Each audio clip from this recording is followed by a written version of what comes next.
Hello, scholars, and welcome back. So today we are on discussion video 6, and this is our final of 3 discussions on the Anderson book. So today we're going to be talking about chapter 6 and 7, which is going to round us up for the Anderson book.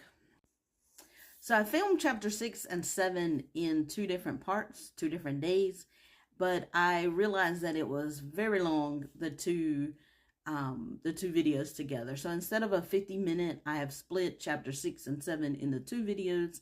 I'll post this first one on Wednesday, March 26th, which you're here watching it already. And then I'll post the next one a couple days later, which will probably be Saturday the 29th. I think I got March the 29th. I think I did that math right in my head. So that is why you're getting 2 videos, just so it would be 2 shorter videos versus one 50-minute long video. So I hope you enjoy those videos, and I look forward to seeing you on chapter 7. And again, keep in mind, so our next video, I'm actually going to put, instead of 3 separate videos for Education for Extinction, I'm actually going to put those discussions all in one video, just to help catch me up mostly, but then it'll also catch us up because I'm trying to stay as much in line with my in-person class as well that I'm also teaching this semester. So let's get started on chapter 6.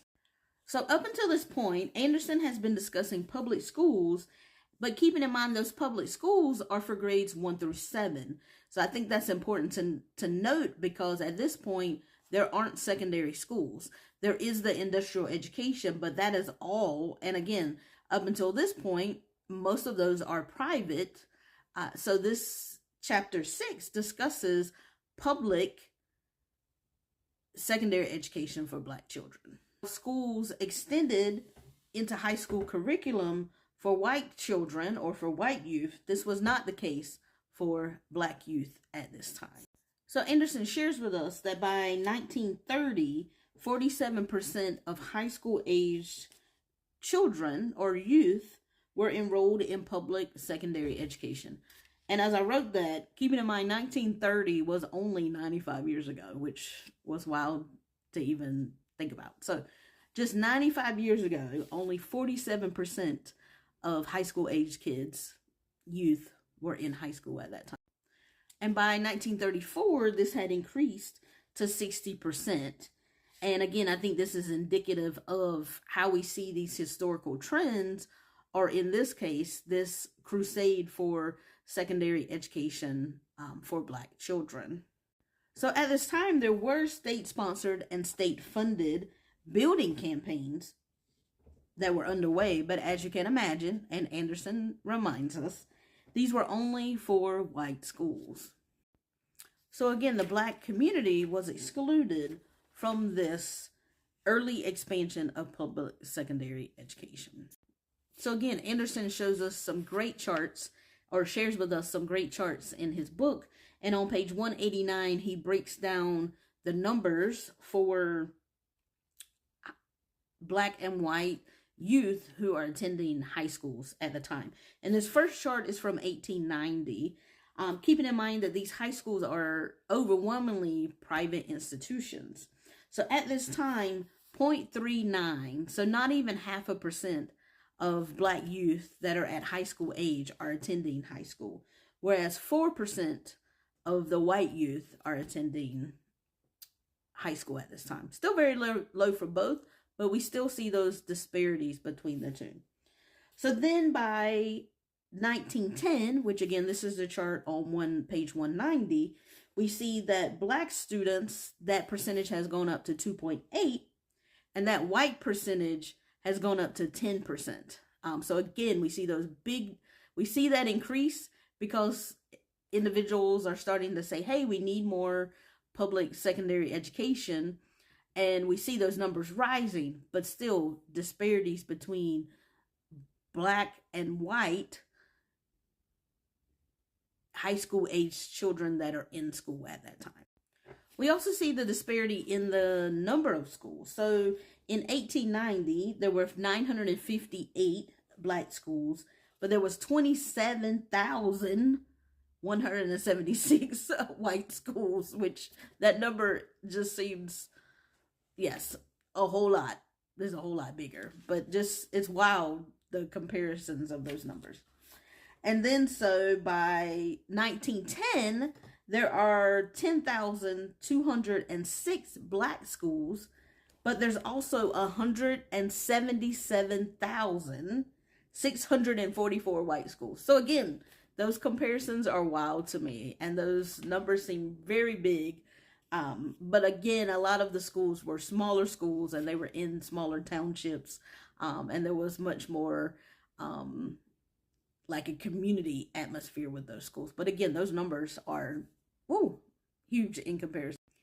Also keeping in mind, and Anderson reminds us, that during this time in 1896, Plessy versus Ferguson is happening. And again, this court case shared that racial segregation is okay if accommodations are equal. And again, I just have to roll my eye at that statement, because we just heard from Anderson's chart that those accommodations were not equal for black youth, high school age, versus white youth at this time. They weren't equal in 1890, and even by 1910, after Plessy versus Ferguson, they still weren't equal when it came to facilities that were available for black students. And Anderson talks about this idea that equal facilities would damage white kids without assisting black children. And we see that with the Augusta court case that Anderson discusses. And even in my own research, I also saw a superintendent of public instruction, Joyner, who also had these same sentiments, that we cannot let, and his words, and I'm paraphrasing here, were essentially, we can't let black children mess up the education for our white children. So very similar rhetoric, and again, that's in my North Carolina research, that we see here in this Augusta case that Anderson is talking about within this chapter. And again, like the example in this chapter in Augusta, Georgia, so there was a high school, but it wasn't accessible to everyone. And that's the same even with my own research when it came to black, and I study Native education in my county and the state of North Carolina. There may have been a school available, but the county is so big, or even the cities are so big and they're so spread out, that children could not access them because they couldn't get to the schools. So yes, there may have been one high school, but not everyone in the area, in the county, could get to that one school. And again, Anderson makes it clear that black children were excluded from this emergent system of education. And he gives us the examples, those historical receipts of how they were excluded. And again, the white planters and their working class allies admittedly opposed secondary education for black children and used political power and influence to exclude black children. And again, there were the Hamiltons and the Tuskegees, but that was a different type of secondary education than what public secondary education would look like. And again, those were exclusive and had a very specific mission when it came to industrial education. And still highly controlled by philanthropists and politicians. And again, as Anderson reminds us, they were designed to train black children as docile, industrial caste of unskilled or semi-skilled urban workers. So again, Anderson is reminding us the mission of these industrial schools. Although they were available, but again, they weren't accessible to everyone. They had a very different mission than what public secondary education will have. And as we start to see on the pages 204 and 205, again, the northern and southern philanthropists would have their eyes set on how they could influence black secondary education, as they were already influencing primary schools, again, grades 1 through 7, those schools in the South. So they had their eyes set on how they could influence secondary education as well.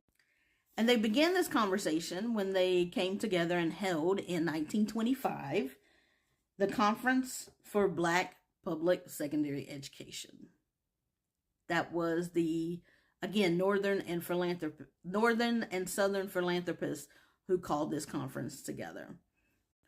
So this conference they called, again, demonstrates the control and surveillance that Northern and Southern philanthropists wanted to have on, in this case, Black secondary education, public Black secondary education.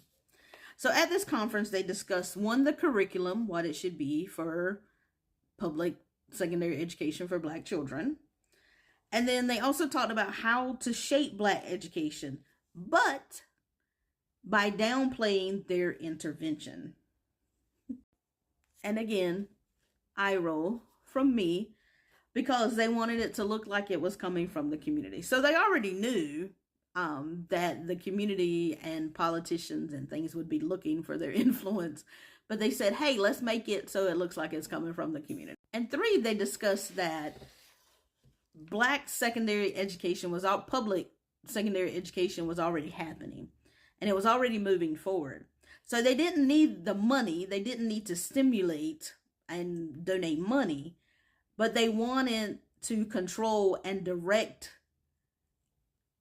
the development of secondary education into the right channels. So next we see Anderson shares what I call some historical case studies with us.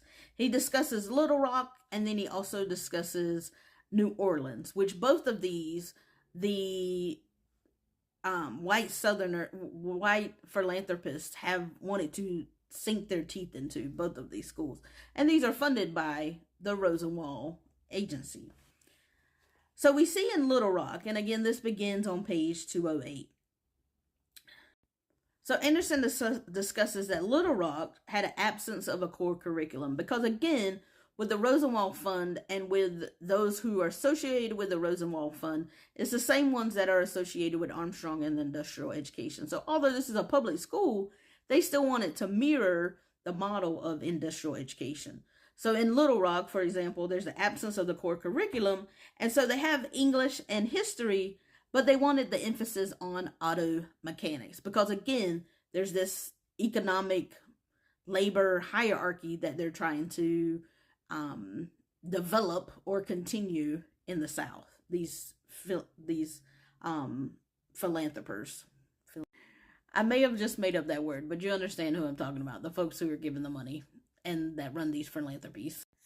So, and those in charge, again, they want to be in control of the secondary education. So they see Little Rock as their compromise between those in the philanthropies and the Black community. So those who, again, are trying to control and influence Black Southern secondary education, they see Little Rock as a compromise.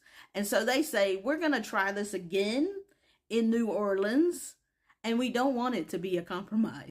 They saw New Orleans, this high school that they're trying to build, that they would show the model of what happens when you don't have to compromise, and they would establish the finest model of Black public education in New Orleans.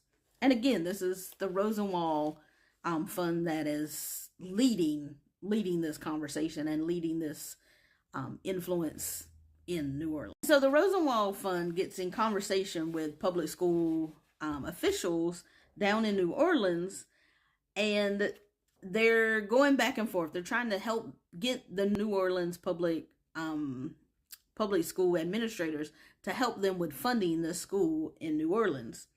And we see on page 214 that the New Orleans public school administrators, they're not going for it. And they specifically and explicitly say, if white kids still don't have it, Black kids cannot have it either. So this is, again, their mentality, the public school administrators. They are not getting on board with partnering with the Rosenwald School to build this, or the Rosenwald Fund to build this school. And so the philanthropists, they are reminding the school administrators that this school would help put them ahead economically. These are their arguments. It would keep black workers in their place, because again, that's the goal of their industrial education model. And it would prevent black youth from getting the training they needed to compete with white workers. And I keep thinking, doesn't that sound familiar to what we're seeing now? And Anderson asked this great question on page 216. He says, but how could a high school trained, in quotes, colored skilled labor without increasing competition for the better skilled jobs? And I wrote that part, Dr. Anderson, because that is the question. It's a very good question from Dr. Anderson. How can you offer a curriculum and say you're going to train individuals and then say the training is not going to help make them competitive for the jobs that you're training them for? So, and Anderson answers his own question later on that page, again, page 216, when he says, from the philanthropist's viewpoint, it was the worker who was unskilled, not the occupation. And I think that's highly important to the mission and what the northern and southern philanthropists saw as what they were trying to do within these public schools. Again, the philanthropists need to control the continued segregation that was happening in the labor market. So on pages 220 and 221, we see that even with all the persuading, school officials still didn't see the need to give $400,000 to build and equip a black high school in New Orleans. In fact, they spent $275,000, which is funny to me, because they're having these conversations and then all of a sudden they spend $245,000 that they had set aside originally for the school. They spent it to build their own administrative building. So again, they were not committed to building a public secondary education for black students in this part of New Orleans. In fact, they said, why train black youth when the labor market was already segregated, which was their goal. Their goal was already accomplished. And formal schooling was not needed for Negro jobs. And I can't help but think how similar that sounds to what we've heard, what people have called black jobs. I think the rhetoric is very similar. So at this point, once the school officials said, we don't see the need to fund this, Rosenwald decides to withdraw from the New Orleans project that they're wanting to work. And as we move through the end of this chapter, we start to see some of the educational philosophy and also how sociology is used. This sociological survey that is done is used in the curriculum for public schools.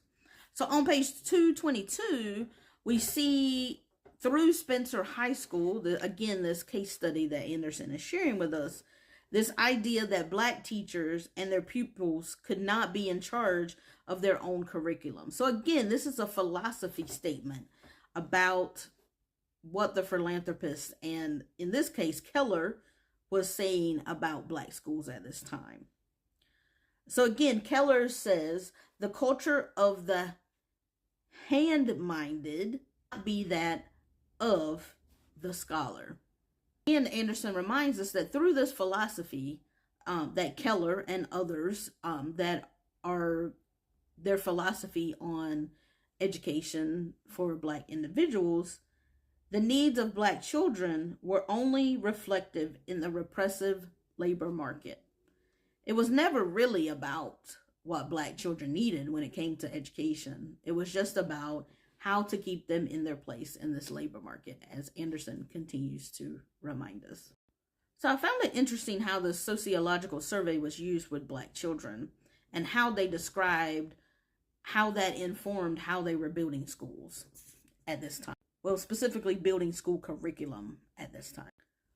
So they used this sociological survey to say, black children want X jobs, but the Southern Labor Society isn't willing to give them X jobs. So we won't train them for X job because, and this is a quote from Anderson, because we don't want black youth disappointed. And they say that this is meeting the needs of the children. They were essentially saying they didn't want the competition in the labor market. They didn't want black youth to be competing with white youth in the labor market. And again, I say that sounds very similar to the rhetoric that we're hearing today. People may not say it explicitly, but it's the same mindset and the same things that they're thinking. They don't want this competition in the labor market. So we see in these case studies, particularly Spencer Industrial High School that Anderson is discussing in these pages. And this next quote I'm going to read is from 225. So we see more examples of them trying to route students into different occupations. Because again, they don't want this competition in the labor market.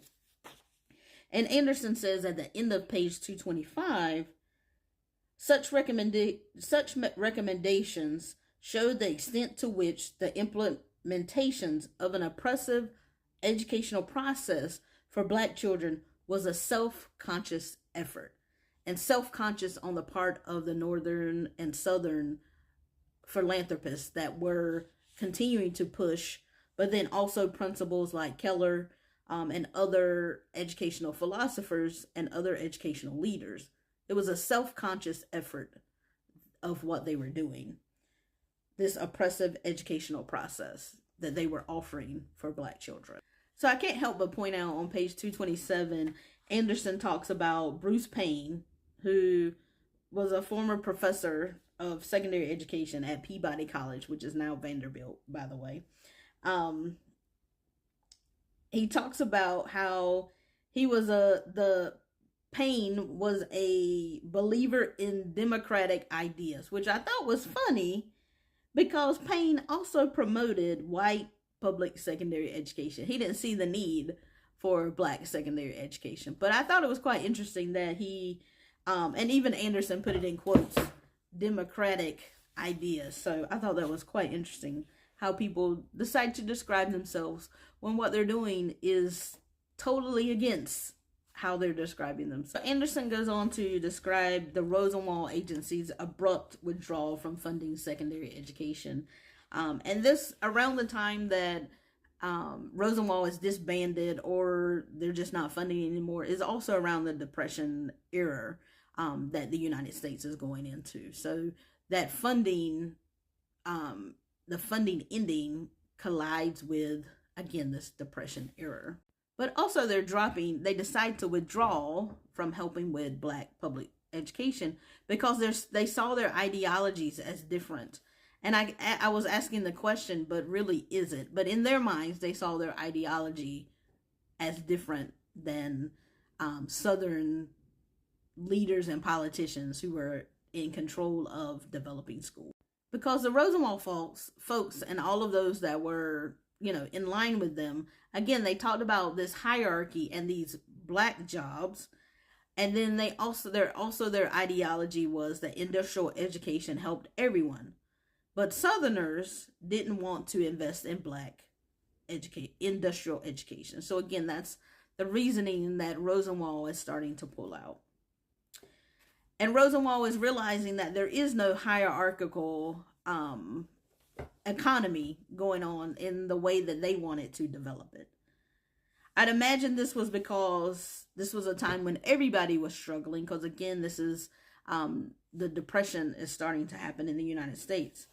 Due to the economy, it doesn't mean there wasn't inherent labor market hierarchy. It just means that maybe everyone was trying to find whatever job they could find at this time, because we see what is happening in the economy during this time, during this Depression.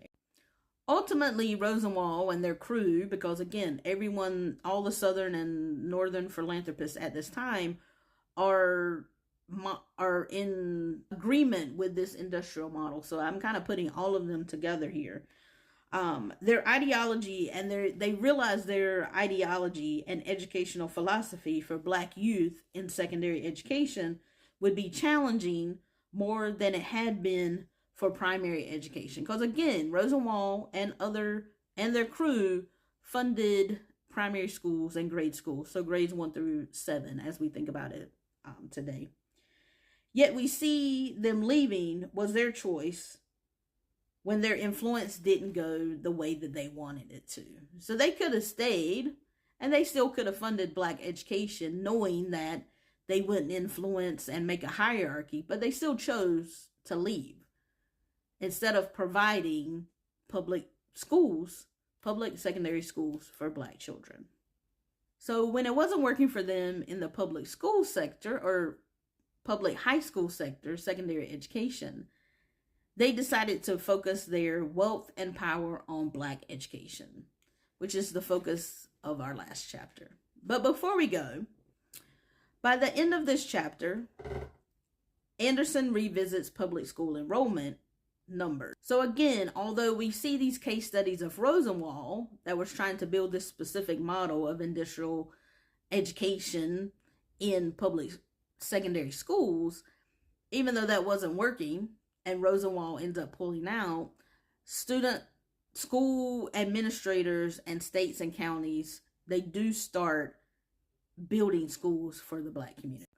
So again, I'm just going to share the numbers for black children, or black youth, so you can see how these numbers begin to advance for secondary education. So again, in 1890, 0.64, so again, not even 1% of black youth were in public secondary education. By 1910, it was 2.8%. By 1934, it was 18%. 18%, but also for white youth, it was 54%. So again, those disparities. But then by 1940, we go from 18% for black youth to 22.9%. So almost 23% of the black youth were in public secondary education. Yet in the southern states, because this is total the United States, in the southern states, it was still less than 18% of black youth who were in public secondary education. And just to end this video, I want to say that while Anderson shares a rich history of public education for black children in the South, he is also putting this history into the larger economic and socio-political history of this time frame that he's sharing. As we move to this last chapter, I hope you can begin to see, or you've already been seeing, the true hard work that Anderson has shown in these pages. The historical receipts are numerous, and he is truly a role model for historians. So that ends the chapter 6, and we'll be moving to chapter 7.